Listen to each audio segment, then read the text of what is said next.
Hello Nidorinas and Nidorinos, it is KingNido here and we are kicking off round 12 in Holland with the heroes going up against the Pony Timbers, and they are looking to end their 4-game losing streak. But to do so they have to defeat the ground types, who have won 5 games in a row, including knocking off the ghost types. So let us know in the comments below who you think will win. Will it be the Delta team? Will it be the ground types? Let's send it down. That is right though, the Pony Timbers are coming in on 5 victories and they starting out with Garchomp and Sandaconda. It will be Espeon and Ditto starting out for the Hollow Heroes, and immediately Ditto with that imposter ability is going to transform into Sandaconda, and it is going to Terraslos into a ground type because that is what Ditto does on the Delta team. It will always Terraslos into the opposing type side, so we are seeing a Terrastalized Sandaconda here that is Ditto. I will try not to get confused with the two Sandacondas on the field, but it is Espeon starting off immediately with the quad super effective Icicle Crash onto Garchomp, who is able to hold on, but it does flinch, so it's unable to move, and this allows Ditto to follow it up with a low kick onto Sandaconda. Surely should have capitalized on the pseudo legendary there, but we get the present from Sandaconda onto its fellow Sandaconda being Ditto, but it unfortunately doesn't affect Ditto, and this opens the door for Espeon to go with the flail onto Sandaconda.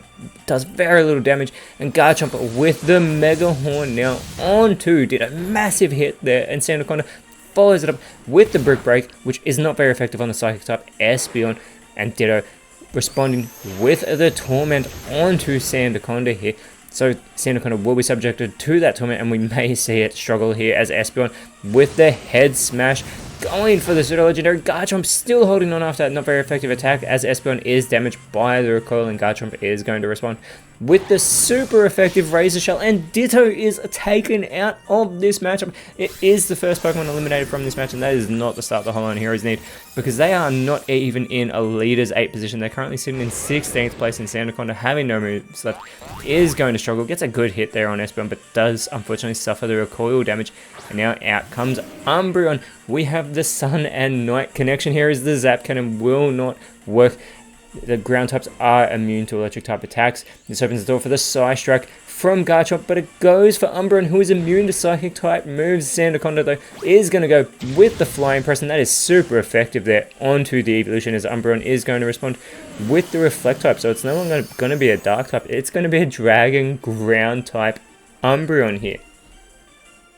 And Espeon though with the super effective Wave Crash takes out Sandaconda. So for the second time in this matchup, we have seen a Sandaconda looking Pokemon eliminated from the field, as Espeon does take the recoil damage here.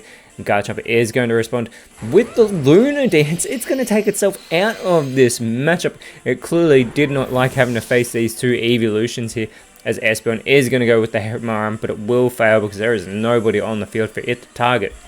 Now out comes Crocodile for the Pony Timbers, and it is going to be joined by the Dunsparce, who's immediately going to Terraslos into a ground type. It sheds that normal typing. It is the Terrestrial Pokemon for the Pony Timbers. And it takes a spectacular form on the field here, as the Hollow Heroes have actually just taken the lead. Very impressive by this side. Espeon still with the speed advantage goes for the Curse here. So it is going to cut into its speed here, but it will give a good boost to its attack and defense.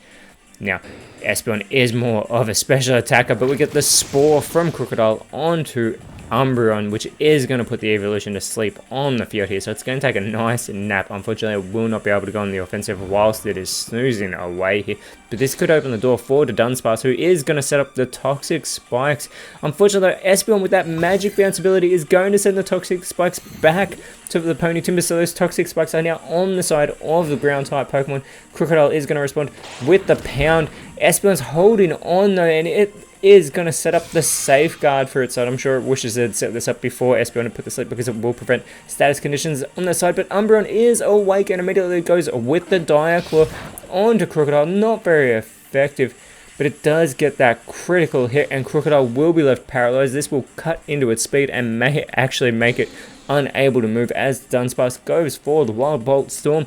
Doesn't affect Umbreon, but Espeon is eliminated from this matchup. The Pony Timbers have now leveled the playing field, and we have 4 Pokemon remaining on both sides, as out comes Vaporeon with its water typing advantage over the ground types, and the Heavy Slam from Espeon does Umbreon does very little damage to the Dunsparce, and the Giga Impact is avoided by Crocodile.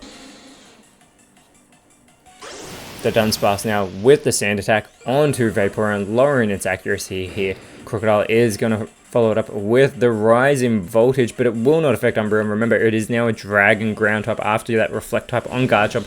It goes with the Shelter here, so it is going to give itself a real big defense boost. And Umbreon already has that 110 base defense as the Spirit Shackle from Vaporeon onto the Dunsparce. Gets an okay hit in there, but the Dunsparce can no longer escape as well, and the Dunsparce is going to respond with the Double Team, so it's going to boost its evasiveness, and you've already got Vaporeon with that lowered accuracy as well, so if the Dunsparce can avoid its attacks, the Recycle from Crocodile is unfortunately going to fail, and Umbreon looks to capitalize with the extreme speed, but the Dunsparce with that boosted evasiveness does avoid that move, and Vaporeon going for the dive, so it is going to hide underwater. It will get the stab boost, being a water type, sorry, as the Uproar from the Dunsparce onto Umbreon gets a great hit. The Dunsparce is causing this Uproar, and Crocodile is unable to move due to its paralysis. That is terrible for the Pony Timbers as the Dunsparce continues with the Uproar. Umbreon goes for the Fire Lash onto the Dunsparce, doesn't get a great hit, but does lower the Dunsparce's defense, and Vaporeon with the dive is avoided by the Dunsparce, and you have to think that surely would have been an elimination.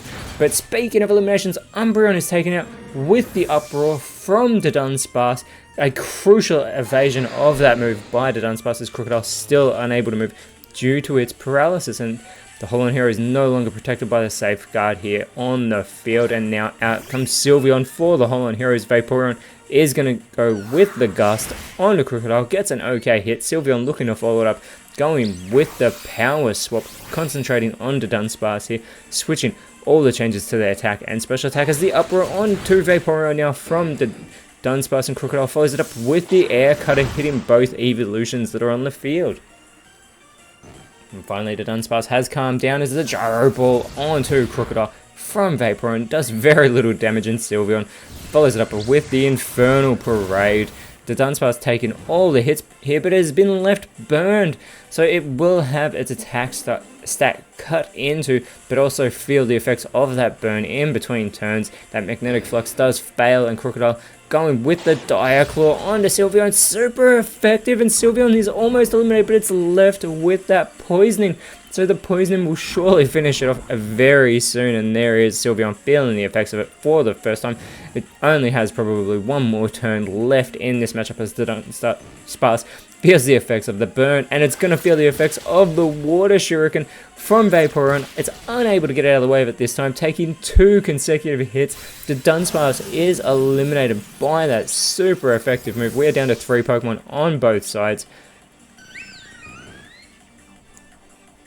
Now the Dunsparce is eliminated, but before the next Pokemon can come out on the field, Sylveon goes for the Hypnosis onto Crocodile, but it does fail. Crocodile is going to respond with the Wave Crash. It goes for Vaporeon, not very effective, still gets a pretty good hit there, but Crocodile does get a little bit of recoil damage as well, and there is Sylveon feeling the effects of that poison. It is eliminated, so just like that, the Pony Timbers are back in lead with the 3-2 advantage, but out comes Leafeon, who will also have a type advantage over the Pony Timbers, and Donphan out for the Pony Timbers, lands in those Toxic Spikes, so it will be poisoned. This is almost familiar to last round, if anyone's seen that matchup, but the Horn Attack on the Crocodile, great hit by Leafeon, followed up by Vaporeon, going for the tea time. Now all the Pokemon on the field are going to chow down into those Leopard Berries, and whilst they're doing that, if you're enjoying what you're seeing, please like, share, subscribe. It will help out the channel, and we want this to grow. We want these seasons to keep on going. Donphan there chowing down has been having an impressive show in the last few rounds. See if it can continue that here, as it is going to be suffering from the poison at the end of this turn. But before that happens, it goes for the Coil, so it is going to boost its attack and defense as well as that accuracy. See if it can capitalize on that boosted accuracy. It's always impressive to see. But Crocodile yet again unable to move due to its paralysis here, and there is Donphan feeling the effects of that poisoning for the first time in this matchup. Status conditions galore as a Solar Blade is being set up by Leafeon. This is going to be super effective. He'll get the stab boost, being the Grass type as well, and Vaporeon in the meantime goes for the Thunder Wave, which will not affect Crocodile, who's already paralyzed as it is, and there's Donphan setting up the Ingrain. It is going to have its health restored. This will actually offset the poisoning, so that is really intelligent there by Donphan, as Crocodile still can't move due to its paralysis, and it's such an easy target at the moment. I wonder if Donphan can hold on though, because Leafeon very shortly is going to bring down that Solar Blade, and it may land on Donphan. And here's Leafeon with the Solar Blade onto Donphan, and Donphan does hold on. That Ingrain was crucial, and there's the Flamethrower from Vaporeon being avoided by Crocodile. Donphan still in this matchup with the payback in response onto Leafeon. Gets a great hit, but doesn't do enough, and Crocodile still cannot move. I have lost count of how many times Crocodile has been held from being able to move by that paralysis, and there's Donphan having its health restored by the Ingrain, and the poisoning almost eliminates it. Keeps it in for another turn though, as the brutal swing from Leafeon hits everybody on the field. Not very effective on Crocodile, but eliminates Donphan, even hits Vaporeon, who's still in the match, and Vaporeon with the infestation, super effective on Crocodile. Crocodile is eliminated, and all of a sudden the Holland Heroes are back in front. There is one Pokemon remaining for the Pony Timbers, and it is Mudsdale, and it is immediately going to be poisoned by those toxic spikes. Remember, it has that stamina ability that will boost its defense. Leafeon with the Skitter Smack gets an okay hit, but it will lower that special attack, but it does activate that stamina ability. Mudsdale with the defense boost, and his Vaporeon with the Hydro Pump, and Mudsdale is eliminated with that super effective move. The Holland Heroes have run away with it here in fantastic fashion. They've ended the 5-game winning streak of the Pony Timbers and ended their 4-game losing streak, and this will move them back up into 14th place. Sorry, as next round they will be taking on the future Royal Gators, whereas the Pony Timbers will stay in 8th place. And next round they'll have a bye, but after that they also will be facing the future Royal Gators. But until then, Nidorinos, thank you so much for watching. Let us know in the comments below who you thought was the best on field, and if you enjoyed what you saw, please leave a like, share, subscribe, but more importantly, always remember, you are awesome, and I'll see you when you see me.